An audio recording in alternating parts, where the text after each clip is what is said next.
Live from New Delhi, watching DD India News Hour, India's voice to the world. I'm Abhishek Mahajan. Coming up in the next hour. Prime Minister Modi speaks to Sri Lankan President Dissanayake, assures to provide all necessary assistance for relief and rescue efforts under Operation Sagar Bandhu. Schools and colleges shut across Chennai.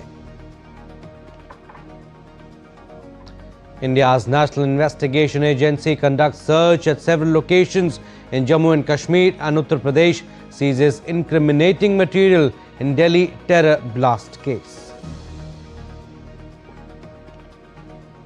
Trump's special envoy Steve Witkoff to meet Russian President Vladimir Putin to discuss peace talks. Ukraine expresses willingness to accept revised proposals, while Russia's position still not clear. Trump holds talks with top advisors on Venezuela as Maduro rejects what he calls a slaves' peace amid mounting fears of military action. US confirms Admiral ordered second strike on alleged drug boat.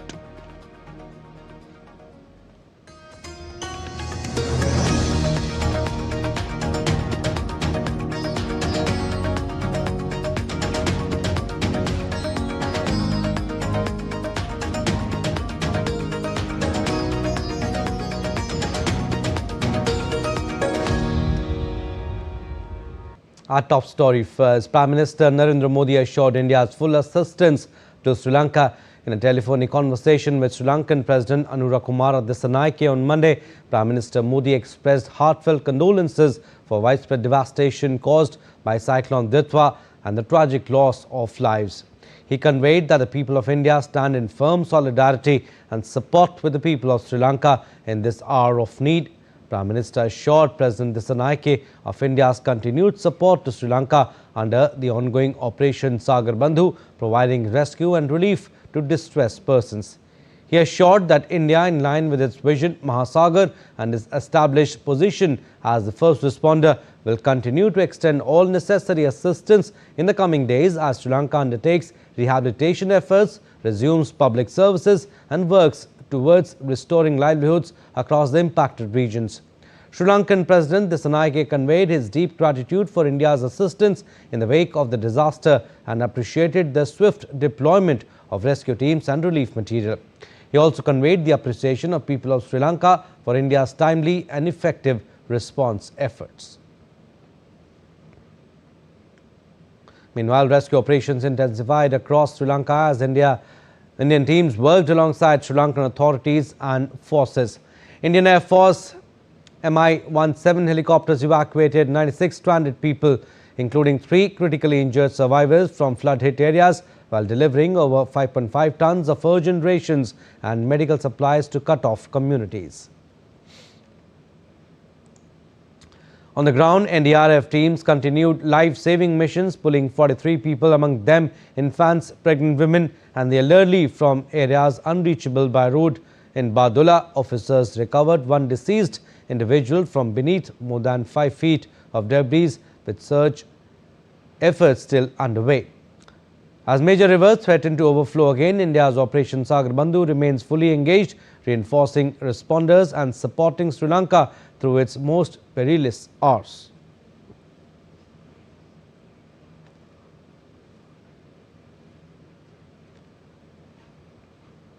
And the remnant of cyclonic storm Ditwa remained practically stationary close to Chennai coast and is expected to recurve and weaken into a depression.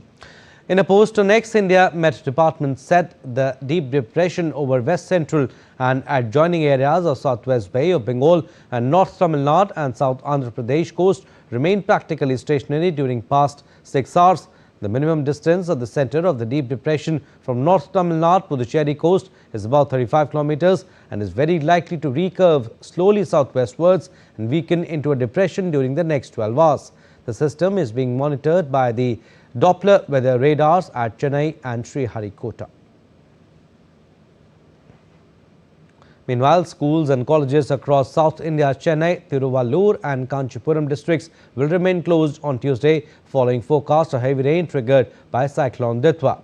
The decision was taken by district authorities late on Monday as a precautionary measure Officials said the holiday has been declared to ensure student safety amid the possibility of intense rainfall and waterlogging. Authorities have urged residents to remain cautious, avoid unnecessary travel and follow further advisories issued by the state government and disaster management agencies.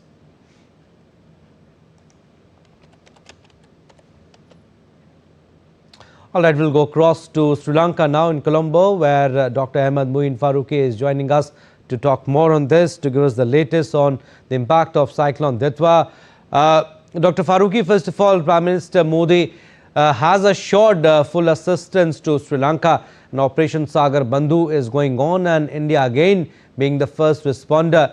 Tell us, how crucial and central has this mission been to the immediate relief efforts in Sri Lanka? Abhishek, yes, Operation Sagar Bandhu has been a major game changer here, providing assistance at a crucial time to the Sri Lankan authorities. To begin with, we have to understand that Sri Lanka itself doesn't have a disaster response kind of a force, unlike what India has. Given that India has had considerable experience handling disasters in various terrains, may it be flood-like situations, landslides, or any other kind of a scenario. So that experience has counted immensely. So the NDRF teams which have been deployed in both places, one is the flood-hit areas of Puttalam, Chelau, and various other places in the western and central areas. And on the other side, the Badulla region, which was severely impacted because of landslides. So both places, there are two separate teams who are continuously they're operating, and they are rescuing people on one side. At the same time, they are conducting search and rescue and recovery operations. So these two activities together have been very crucial, providing necessary support to the Sri Lankan authorities and the tri-forces who are already doing the relief and rescue efforts in Sri Lanka. Now, this is one part of it. The second part is that India has also sent several medical equipment which will be useful because, as an island, it has its limited resources. So at this crucial juncture, India sending supplies, which comes as a huge assistance, to utilize it and send it to various parts of the island where it is essentially required. It brings in a sudden, immediate relief to the authorities also, because they are their hands are also tied with regard to availability of supplies, and nothing much was also able to come into Sri Lanka because of the severe air disruptions. In this circumstance, Indian Air Force bringing in the supplies. Yesterday, we also had the INS Tukanya coming in into Trincomalee, which was the eastern part of the Sri Lankan island, and giving in supplies of about 12 tons. And that brings in a huge relief towards the recovery efforts that Sri Lanka is already carrying out. And added to that, the Indian forces who have their own expertise and the kind of manpower that has come. And relentlessly, they are constantly in the ground and they are working hard. In fact, till yesterday, even I was in Badulla with the NDRF teams when one of the teams had recovered under 5 feet of rubble of landslides. A body of a deceased person was recovered. In fact, the operations are still on as we speak. I mean, the teams are currently at the incident site also. So the activities are going on relentlessly, and this is something which is remarkable as a first responder. India has already shown its resolve as a first responder in various circumstances. Maybe 2004 tsunami, or even if we talk about other countries like Maldives, when they had suffered considerable damage during tsunami, as well as in the water crisis of 2014, or if we even talk about other countries in the neighborhood. So India has continued to maintain that net security provider as well as the first responder, and under Mahasagar vision. The Prime Minister also has spoken about that to the President yesterday. It comes as a huge relief to Sri Lanka. Abhishek. Dr. Faruqi, also, you have told us about the current situation and also about the relief and rescue operations that are going on at full speed. How widespread is the damage, and also tell us about the forecast for the next few days? Abhishek, the forecast pretty much, it is very much easier. As of now, the rains have come down. There's not much of fresh kind of rain that we are expecting, more than 50 millimeters in most places. However, the risk is primarily because of the rising levels of rivers in various places. However, although the rivers, especially Kelani and a few other rivers in the central region, they were rising continuously and coming near the danger mark from where the spillover could be possible into the neighboring areas. However, now the flood level has come down in the rivers for over the last 24 hours. But still, the danger still exists in these places which are low lying. So that is one part of it. The second is the places which have already been hit by landslide. There is a possibility of secondary cave-ins. So this is something which is very, very crucial. Already these are loose areas which the mud is very pretty loose. So in these places, because of dampness, the boulders are shifting gradually also. So there is a possibility of secondary cave-ins and break in the bridges as well as collapses. So these threats exist. So the immediate priority for the local authorities has been now, first of all, to connect to the already cut off regions where the roads have been broken or the flood has already caused considerable damage to the bridges or the roads have broken down in other manners also. So this is the priority as of now. The second thing is that they have to provide relief to those people who are in the landslide prone areas also, the slopey areas. So to provide them sufficient shelter. So there have been a good number of shelter homes that have been established. Volunteers are working around the clock in helping these people as well. All right, rescue operations will take some time. All right, Dr. Faruqi, we'll leave it at that. Thank you for getting us the latest from Colombo.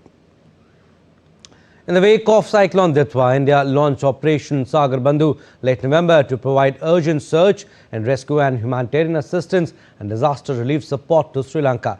In coordination with the Sri Lankan authorities, the Government of India immediately handed 9.5 tons of emergency rations from 2 Indian Navy ships in Colombo, deployed 3 Indian Air Force aircraft for airlifting another 31.5 tons of relief materials, including 2 Bhishma cubes along with 5 persons medical team for on-site training and 80% special urban search and rescue teams of the National Disaster Response Force to assist in rescue efforts, and dispatched another 12 tons of relief supplies on board Indian Navy ship Sukanya. A total of 53 tons of relief material has been handed over. Chetak helicopters from INS Vikrant and Mi-17 helicopters of Indian Air Force in coordination with the Sri Lankan Air Force conducted extensive rescue operations.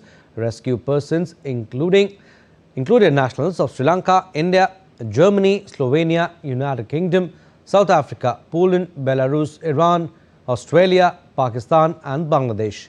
NDRF teams have been carrying out search and rescue operations in various severely affected and isolated regions of Sri Lanka. A total of 121 persons have been rescued and assisted in these combined operations, which are continuing. A total of around 1,500 stranded Indians already brought back.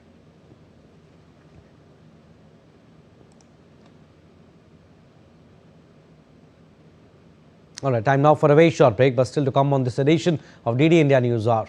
US President Donald Trump's health report released. Details after the break. UAE marks 53rd National Day with nationwide celebrations. And British leaders' residence lit up for Christmas by a teen.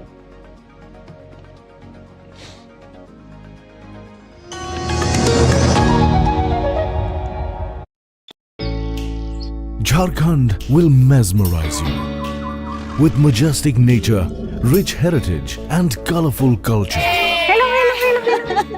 Johar. It fits perfectly. Thank you. Full workout हो गया. Ready?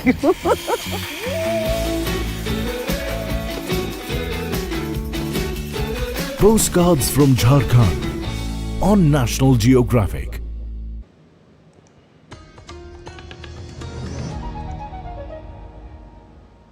Welcome back. You're watching DD India News Hour. I'm Abhishek Mahajan. Some more stories. US President Donald Trump's special envoy, Steve Witkoff, is traveling to Moscow to present a peace plan proposal to Russian President Vladimir Putin.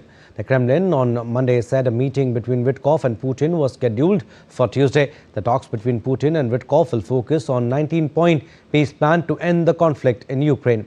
The Ukraine has expressed its willingness to accept the revised proposals. Russia has not made its position clear yet. Witkoff is traveling to Putin a day after taking part in talks with a high-level Ukrainian delegation in Florida. Meanwhile, French President Emmanuel Macron and his Ukrainian counterpart Volodymyr Zelensky launched a flurry of diplomatic activity during hours-long talks at the Elysee Palace in Paris on Monday. Macron said he hoped that ongoing talks around ending the war in Ukraine could be a turning point for both the Ukrainians and Europe's own security situation.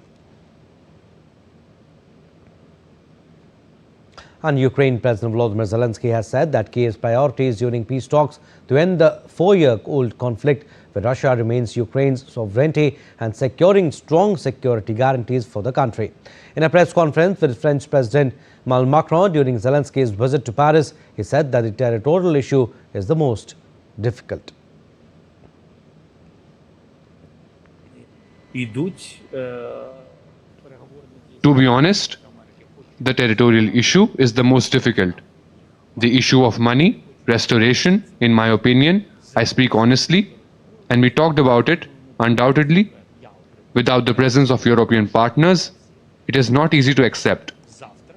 It is difficult because the money is in Europe, and I think this is not fair. Further, Zelensky said he expects to discuss key issues with his US counterpart Donald Trump as efforts to resolve the conflict. Negotiations are ongoing. US negotiators have shared their proposals with us and plan to present them to the Russian side. We are receiving full feedback, which I will review with our delegation tomorrow. They will then travel to Ireland and update me step by step on the progress of their negotiations. All right, DD India's Amit Mukherjee joins us on the broadcast for more. Hi Amit, walk us through the significance of Steve Witkoff's visit to Moscow first, and what does this meeting with President Putin signal at this stage of the conflict? Well, Abhishek, President Donald Trump undoubtedly has sent across a very unconventional team to Moscow to meet President Putin, of course, because apart from Steve Witkoff, Jared Kushner, and Marco Rubio, of course, I mean, he's believed to have sent his former business partner along with his son-in-law. Now, this is a very unconventional team. But this team has got a good strike record because even in the past, this team was very, it was actually instrumental in kind of bringing about, the closure of the Gaza peace deal. So a lot of eyes right now in Moscow right now on this particular team. Of course, they will be meeting President Putin, which you rightly pointed out. The US team has already met the Ukrainian team in Florida over a 2-day-long, meeting. And, the initial peace, 28-point peace plan, which was actually proposed by the US, has also undergone some sort of a change, following this meeting with the Ukrainian delegation. Now, what needs to be seen is whether these are all the changes which have been affected in the current peace deal are acceptable to the Russian administration. Now, Putin will, of course, be meeting this team. And we'll have to see how things work out, because initially President Putin had made it very clear that whatever territories that Russia has now under its control will be taken, and also the US had also proposed certain region like Donbass, which Ukraine needs to surrender to Russia. That Donbass area currently is under Kiev's control, which they have taken over from Russia, but. These are the things, but of course, like Zelensky has pointed out, the territorial issues are the most difficult right now. They are not willing to surrender any of the land, which of course is not acceptable as a part of the deal as far as Russia is concerned, Abhishek. But Amit, like you said also, I mean, Ukraine has shown openness to the revised 19-point proposal, but Russia hasn't clarified its stance. But how's this gap shaping expectations around the talks? Well, Abhishek, if you see that Ukraine has been very, very clear as far as its diplomatic stance is concerned, because even in the past they have been saying that Kyiv has been saying that they are willing to cooperate. Some certain things are acceptable, but at some point in time, definitely it boils down to the fact that words are different from what is actually happening on the ground. Because even Ukraine has not stopped its action against Russia, and time and again we have been seeing sporadic incidents of attacks on Russian region. Of course, Russia has been very, very categorical. In fact, it has also come out with the fact that it has claimed that it has control over the region of Pokros, which of course Kyiv has denied. So on one hand, Kyiv has been maintaining a very, very clear diplomatic stance of saying positive things about as far as this peace deal is concerned, but on the ground there have been some point of issues which again puts things back into the same position, and everything gets back to square one. Abhishek? Also, Amit, given the multiple diplomatic channels active right now, like we discussed also, what's the key factor or factors maybe that will determine whether any of these talks actually gain traction? Well, Abhishek, if you look at the current peace deal, the initial 28-point plan that was proposed by US, after having discussions with Russia, very clearly it was evident that it doesn't see a big role as far as European Union is concerned or any other country in the Euro, because US had categorically kept these countries out. But as far as Kyiv is concerned, it wants the involvement of the European Union. Even in the last meeting which Zelensky had with President Macron of France, he met and discussed a lot of issues. And in fact, there was a dial-in telephonic conversation with Poland, Italy, UK and Germany. I mean, Ukraine is trying to bring in all these partners in the whole process. Now, that is again, that is out of the context, and that is out of the syllabus, if I may say so, because in the US plan, these European countries do not figure anywhere. But of course, Kyiv has been maintaining that it wants the involvement of all these European stakeholders, because that is they also have a key role to play as far as this peace deal in solving peace deal in Ukraine-Russian region is concerned. Abhishek? All right, Amit, we'll leave it at that. Thank you for your inputs. Meanwhile, Russian forces captured the city of Pokrovsk in the eastern Ukraine and key military logistics hub, as well as the city of Vovchansk in the northeast. The chief of the general staff of the Russian army, Valery Gerasimov, claimed that Russian troops have captured the city of Pokrovsk. Gerasimov reported this to President Vladimir Putin as Putin inspected a military command post. Following the claimed Russian President thanked senior military commanders and said they all understand the importance of the area. It comes shortly after high-level talks between US and Ukrainian officials in Florida on how to end the conflict. I already want to thank the entire command staff, the group's personnel, and of course, the fighters or guys who are carrying out these combat missions. This is an important area. We all understand its importance. This will ensure the progressive resolution of all the key tasks that we face and that were initially set at the beginning of the special military operation. Moving on, US President Donald Trump held talks on Monday with top advisors to discuss the pressure campaign on Venezuela, among other topics. The officials, speaking on condition of anonymity at the Oval Office meeting, included senior members of Trump's national security team. No details of the talks were immediately available. Earlier on Sunday, Trump confirmed that he had spoken to Venezuelan President Nicolas Maduro, but Trump declined to provide details of the conversation. Meanwhile, the White House said on Monday that Defense Secretary Pete Hegseth authorized an admiral to conduct the strikes that killed 11 people on a vessel from Venezuela, allegedly carrying illegal narcotics. White House spokeswoman Caroline Leavitt told reporters the admiral approved a second strike on the boat and was well within his legal right to do so. and Secretary Hegseth have made it clear that presidentially designated narco-terrorist groups are subject to lethal targeting in accordance with the laws of war. With respect to the strikes in question on September 2nd, Secretary Hegseth authorized Admiral Bradley to conduct these kinetic strikes. Admiral Bradley worked well within his authority and the law, directing the engagement to ensure the boat was destroyed and the threat to the United States of America was eliminated. Some more stories. White House Press Secretary Caroline Leavitt said on Monday that a recent MRI conducted on President Donald Trump was preventative in nature and revealed that he was in good cardiovascular health. Speaking to reporters at a press briefing at the White House, Leavitt said Trump's cardiovascular system shows excellent health and his abdominal imaging is also perfectly normal. Overall, his cardiovascular system shows excellent health. His abdominal imaging is also perfectly normal. All major organs appear very healthy and well perfused. Everything evaluated is functioning within normal limits with no acute or chronic concerns. In summary, this level of detailed assessment is standard for an executive physical at President Trump's age and confirms that he remains in excellent overall health.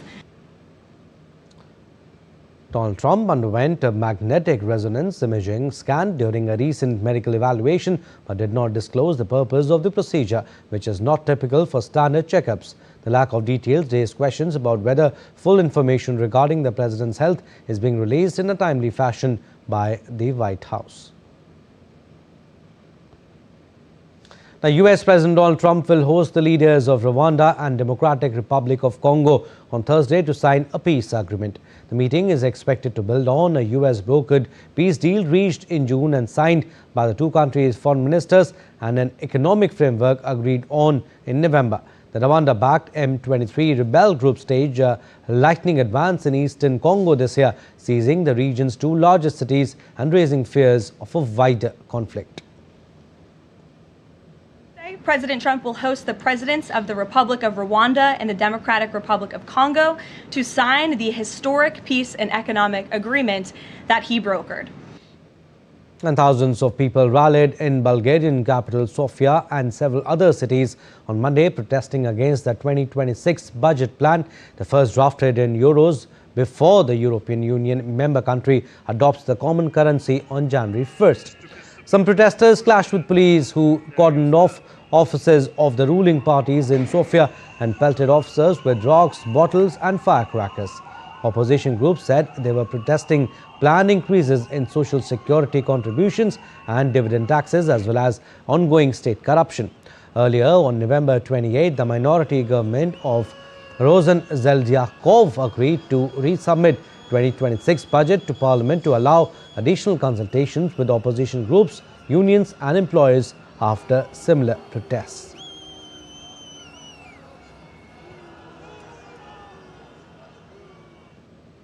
The West African leaders pressed Guinea-Bissau's coup officers on Monday to restore constitutional order, urging them to allow the release of election results from disputed November 23rd presidential vote. Leaders from the ECOWAS bloc, led by Sierra Leone's President Julius Maada Bio, held tense talks in Bissau with the officers who seized power last week. Sierra Leone's foreign minister said the bloc is pressing for a return to constitutional rule and for the electoral process to be completed with potential sanctions to be weighed at the December 14 summit. Meanwhile, Nigeria has granted opposition candidate Fernando Diaz protection after he reported threats as the interim military ruler defended the coup as a move against narco-trafficking and set a one-year transition period. Let's now take a look at other stories making news around the world. Artisan fishermen dressed as Santa Claus took to the waters of Peru's coastal city of Juan Chaco, offering free rides on traditional reed boats to mark the start of the coastal town's Christmas season. Organized by the Juan Chaco municipality, the Santa-clad fishermen carried passengers through the Pacific waves, creating a unique holiday experience for residents and visitors alike.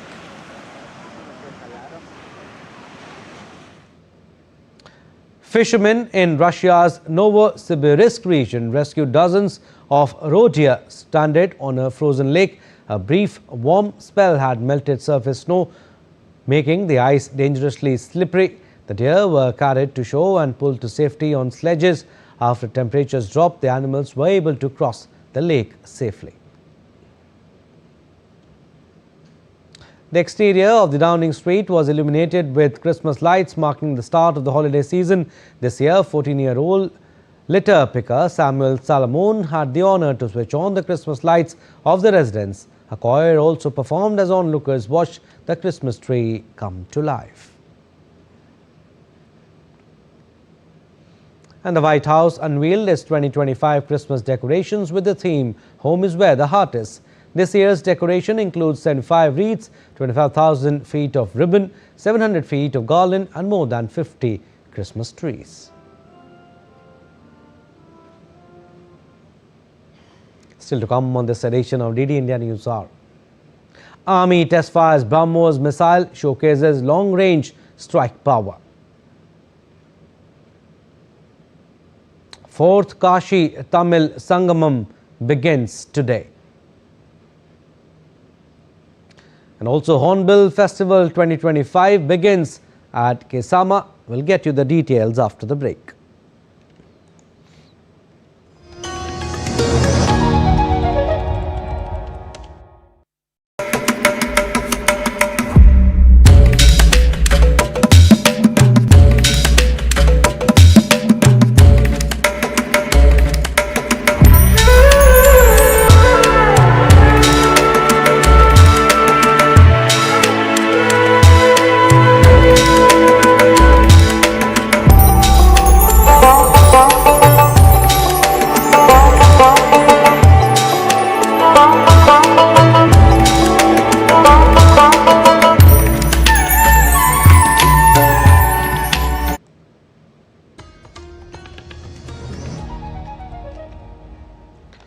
Welcome back. You're watching DD India News Hour. I'm Abhishek Mahajan. Recap of our top stories.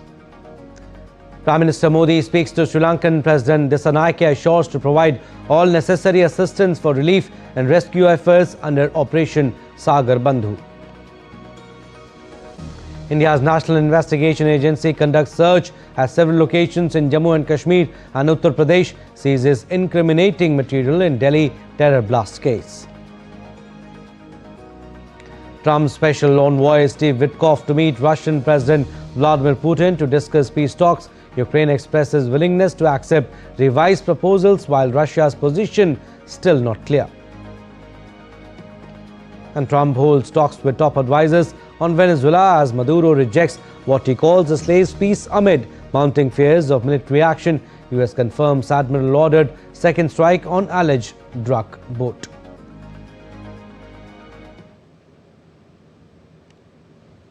The National Investigation Agency NIA conducted searches at multiple locations in Jammu and Kashmir and Uttar Pradesh in connection with investigations in Delhi car blast case.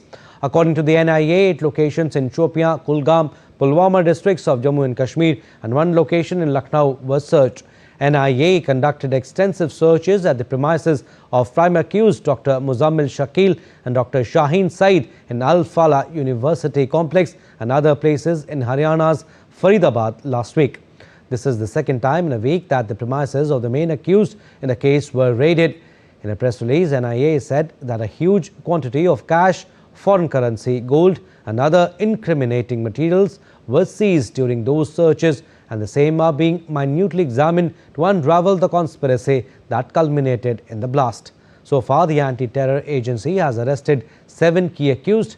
The NIA teams are questioning the arrested accused while continuing to pursue various leads in connection with the November 10 blast outside Red Fort in Delhi. 11 people were killed and several others injured in the deadly terror attack. In a statement, the NIA said that it continues to work closely with various state police forces to track and arrest every member of the terrorist module involved in the bomb attack.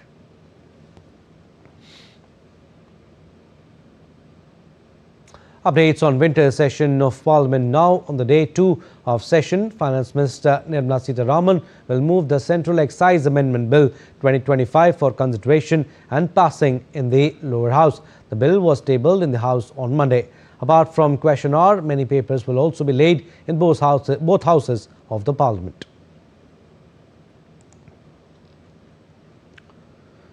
Now, the Indian Army on Monday successfully test-fired a BrahMos supersonic cruise missile over the Bay of Bengal. The long-range precision strike was carried out by a BrahMos unit of the Southern Command with support from Andaman and Nicobar Command. The missile hit its target accurately, showing that its guidance and control systems are working well. The Army said the test met all its goals and proved that its BrahMos units are ready for real-time missions. Southern Command Chief Lieutenant General Dheeraj Seth praised the successful launch, calling it an important step in strengthening the Army's long-range strike capability. The test also highlights the reliability of India's indigenous missile systems and supports the country's push for self-reliance under the Atmanirbhar Bharat initiative. And India's ambassador to the United States, Vinay Mohan Kwatra, met with General Dan Kane, chairman of the Joint Chiefs of Staff at the Pentagon. General Kane and Ambassador Kwatra discussed shared perspectives on regional and global security issues, as well as ongoing defense and strategic cooperation between the United States and India. They reaffirmed the strength of US-India defense partnership and the importance of continued collaboration in support of a free and open Indo-Pacific.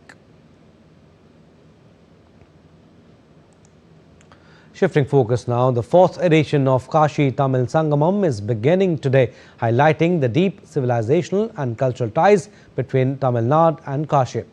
Centered on the theme "Let us learn Tamil Karkalam," this year's edition places Tamil language learning at its core. Key initiatives include Tamil Karkalam, that is Tamil teaching in Varanasi schools, Tamil Karpom, that is study tours for 300 students from the Kashi region to learn Tamil, and the Sage Agastya vehicle expedition, which retraces the ancient cultural route from Tenkasi to Kashi. The extensive and grand program Kashi Tamil Sangamam was started in 2022 by Prime Minister Modi.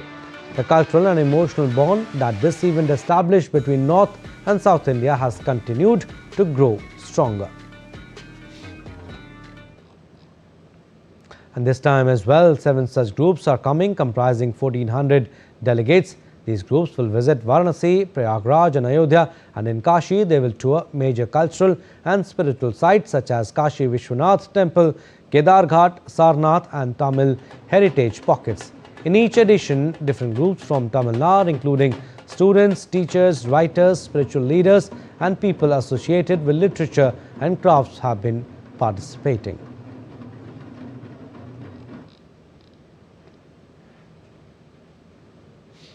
December 2 is observed as National Pollution Control Day, a reminder of one of the world's worst industrial disasters. The night of the Bhopal gas tragedy in 1984 claimed thousands of lives and changed the way the world looks at industrial safety and environmental responsibility. In this special report, our correspondent Aditya Srivastav explains why this day is marked and how pollution continues to remain a major global threat.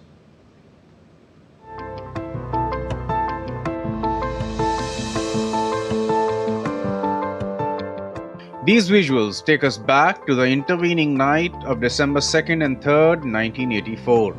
The city of Bhopal was asleep when a silent killer began to spread across the air.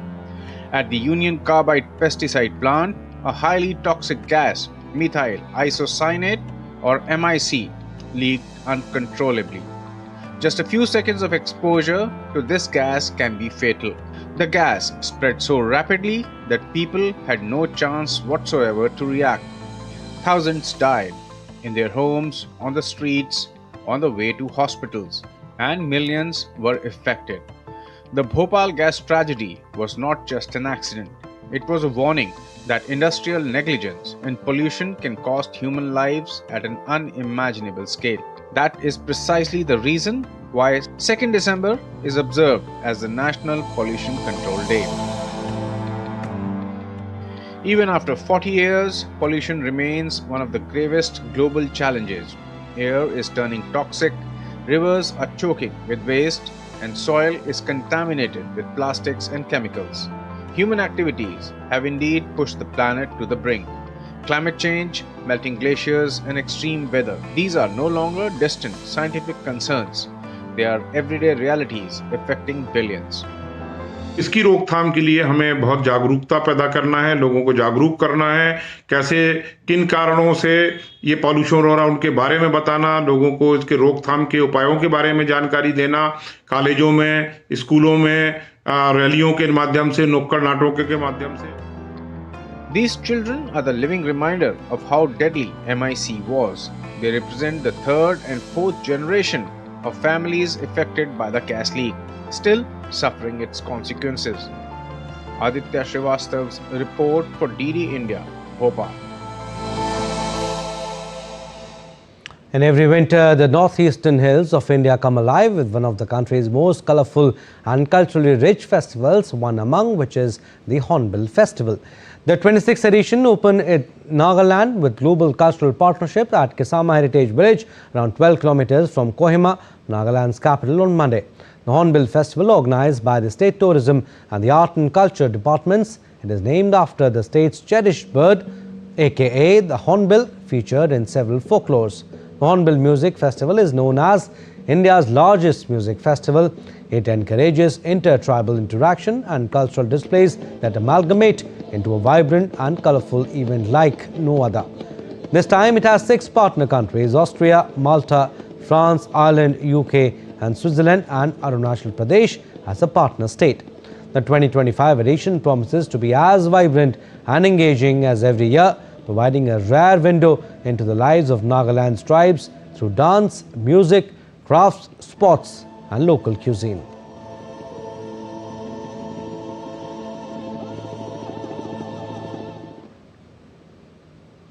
Let's now take a look at other stories making news.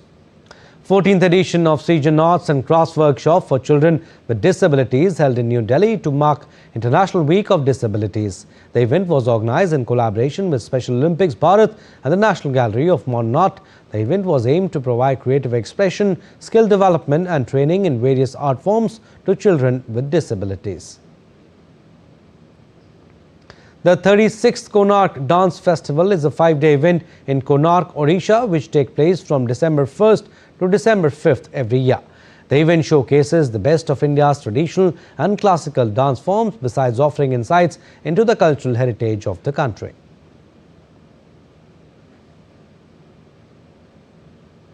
Another short break still to come on this edition of DD India News Hour.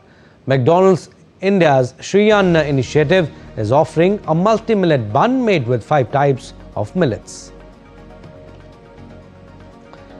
And India began FIA Junior Women's Hockey World Cup campaign with a dominating win over Namibia.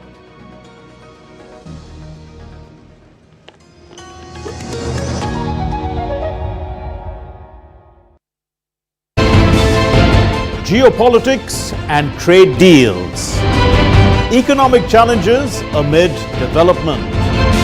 Hard work and the path to prosperity. It's the economy always. Between walkers, money is what money does and says. Supply creates its own demand. Between the bulls pulls and bears tears. When supply chains globalization and India rises to the podium, we'll get you centered with the economic brief at 8 p.m. every Thursday on DD India.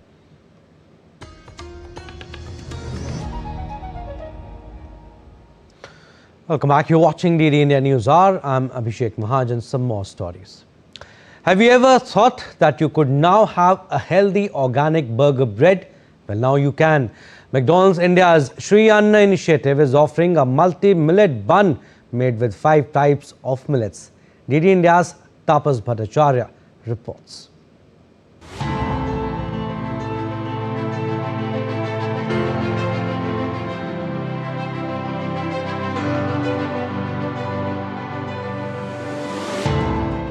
A Videshi brand with a Swadeshi twist.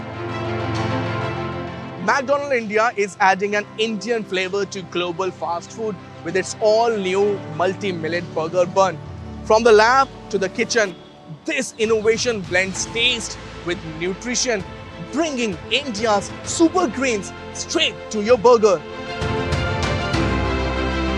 A Videshi brand embracing Swadeshi touch. McDonald's India has launched a all-new multi-millet burger bun, a wholesome innovation blending global taste with Indian nutrition. Developed in collaboration with the Central Food Technological Research Institute in Mysore under the Council of Scientific Industrial Research, this special bun brings together the power of Indian millets, bajra, ragi, jowar, proso and kodo. We intensively worked on various health benefits and nutritious advantages of millets. So at that time, we have collaboration with the McDonald's to develop a millet-based bun. Initiation was done on our vision of our Prime Minister, Shri Narendra Modi ji, to promote India as a global hub for millets. These humble grains, once considered traditional staples, are now finding a place in the global fast food culture. Gluten-free, nutrient-rich and environmentally friendly, they are being hailed as the smart grain of the future. It is the first time in the QSR industry done by McDonald's, and in which the millet buns are made by 5 millets. These millets are being procured by the local farmers and by different states of the country like Madhya Pradesh, Maharashtra, Tamil Nadu, Karnataka, Chhattisgarh, etc. With millets forming 22% of the bun's composition, McDonald's became one of the first international quick service restaurant chains to integrate Indian millets into its menu. Generally, while preparing the bun, wheat flour is commonly used. So the protein content of that one is around 8 to 10%. But we have replaced the wheat flour, 22% millet flour we have used in place of wheat flour. From ragi to burger buns, India's ancient grains are redefining modern eating. A taste of innovation, nutrition and national pride, all in one bite. So the next time you take a bite, it's not just a burger, it's a blend of innovation and Indian pride. McDonald's multi-millet bun proves that when global meets local, the result is truly Max Swadeshi. With camera person Rahul Chopra, this is Taposh Bhattacharya for DD India from Delhi. And India's industrial sector showed some encouraging signs in October 2025 according to the latest index of industrial production data. Despite overall modest growth, several key industries stood out. Manufacturing rose by 1.8% year-on-year with 9 industry groups reporting gains. Basic metals led the charge, posting a strong 6.6% increase driven by higher output of steel coils and slabs. Energy demand also reflected resilience as petroleum products grew 6.2%, supported by diesel and petrol production. The automobile sector accelerated 5.8% with passenger cars and commercial vehicles contributing to the momentum. Perhaps most striking, infrastructure and construction goods surged 7.1%, underscoring the pace of India's building and development projects. Capital goods rose 2.4%, while intermediate goods edged up 0.9%, signaling investment in future capacity. The overall IIP index stood at 150.9, slightly higher than last year's 150.3, confirming steady progress. Now, streaming giant Netflix has submitted a largely cash offer to acquire Warner Brothers Discovery as the indebted Hollywood studio pushes ahead with a sale that could reshape the US media industry. According to a report, the streamer has advanced to a second bidding round alongside Paramount, Skydance-led group and Comcast. Warner Brothers Discovery, owner of HBO, CNN and the Warner Brothers studio, formally put itself up for sale in October after receiving multiple unsolicited offers. Netflix is reportedly arranging a multi-billion-dollar bridge loan to finance the potential deal, which would give it control of major Hollywood assets. Some top filmmakers, including Titanic director James Cameron, have warned that a Netflix takeover would be a disaster. However, neither of the company has made any formal comment on the deal.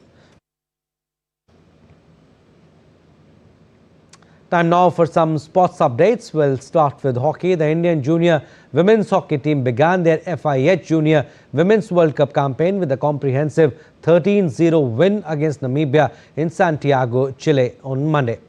Hina Bano and Kanika Sewach scored hat-tricks, while Sakshi Rana bagged a brace. Benima Dhan, Sonam Sakshi Shukla, Ishika and Manisha also got their names on the score sheet. India earned a total of 13 penalty corners and converted 5, with 3 of those coming in the third quarter. With this victory, India climbed to the top of the table as per a release from Hockey India. India will take on Germany in its next fixture on Wednesday, followed by its final pool match against Ireland on Friday.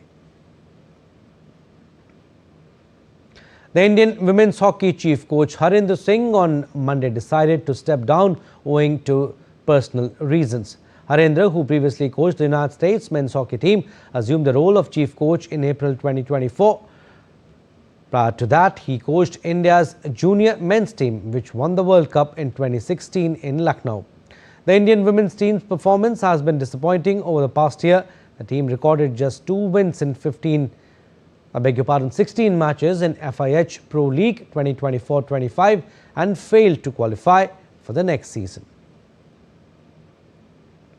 And India's women's cricketers Sneh Rana, Renuka Singh and Pratika Rawal were promoted to the rank of Officer on Special Duty Spots by the Ministry of Railways after their ICC Women's ODI World Cup triumph earlier this year. All 3 players will be entitled to the pay and benefits of a Group B gazetted officer under Level 8 of the pay matrix as per the 7th CPC. This initiative of the Railway Sports Promotion Board will provide financial security to the cricketers and entrust them with administrative responsibilities. Earlier in November, the 3 players were felicitated at Rail Bhavan by Union Minister for Railways Ashwini Vaishnav. Some more stories. NBA legend Michael Jordan appeared in a North Carolina courtroom as his federal antitrust lawsuit against auto racing sanctioning and operating company NASCAR got underway on Monday. NBA icon Jordan is a co-owner of 2311 racing team in NASCAR's Cup Series. Jordan lodged the suit with Front Row Motorsports last year after refusing to sign new NASCAR charters. The suit has accused NASCAR of operating without transparency, stifling competition and controlling the sport in ways that unfairly benefit them at the expense of team owners, drivers, sponsors, partners and fans. The case focuses on whether NASCAR's charter system, which guarantees certain team spots in races, is unfair and anti-competitive. Now, the White House has confirmed that US President Donald Trump will attend the draw for the FIFA World Cup finals in Washington on Friday. Washington's John F. Kennedy Center for the Performing Arts will host the 2026 World Cup draw. The 2026 World Cup, co-hosted by the United States, Canada and Mexico, will be the first with 48 teams and will feature 104 matches. The tournament will kick off on June 11 in Mexico City with finals set for July 19 in East Rutherford, New Jersey. Canada and Mexico will host 13 games each, while the rest of the tournament will be held in 11 cities across the United States. Well, that's all we have in this edition of DD India News Hour, but do let us know your thoughts on the news of the day. For those on the go, you can get all the latest news and updates from India and across the world on DD India mobile app.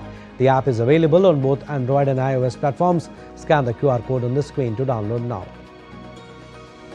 And we'll be back with more news as it breaks here on DD India. I'm Abhishek Mahajan from All of us here in Delhi. Thanks for watching DD India News Hour.